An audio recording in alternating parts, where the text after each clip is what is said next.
Une note de l'annexe fiscale.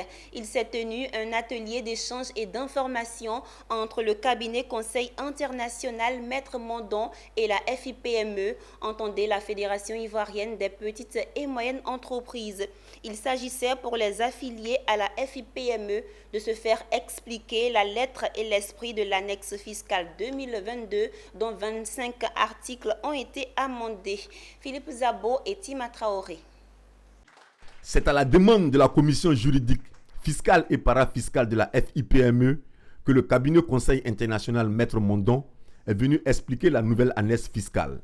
L'atelier a été essentiellement une série de questions-réponses pour analyser et comprendre l'annexe fiscale 2022. Ceci pour mettre tous les membres de la fêtière au même niveau d'information. Nos membres qui sont des chefs d'entreprise ne sont pas tous des spécialistes en fiscalité.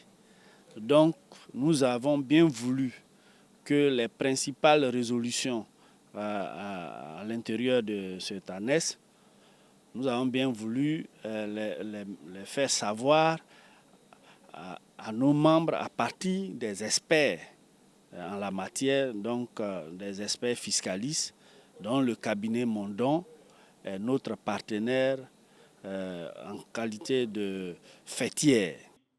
Des problèmes ont été soulignés, comme le réinvestissement à partir du bénéfice chiffré à 100 millions de francs CFA pour les PME qui ne peuvent pas avoir cette somme.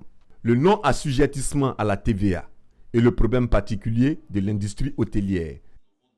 Dans les milieux du tourisme, ce que nous avons relevé, c'est que nous avons une taxe qui est très importante, ce qu'on appelle la taxe de développement touristique.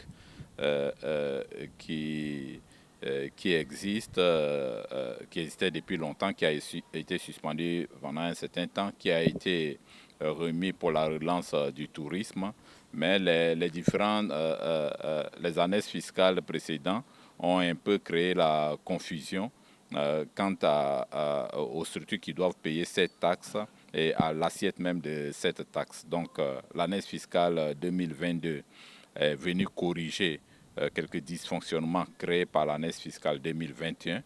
Et maintenant, il faut penser à une meilleure opérationnalisation et surtout à la traçabilité de cette taxe qui peut permettre au secteur du tourisme et des loisirs de mieux préparer les grandes échéances à venir comme la CAN 2023.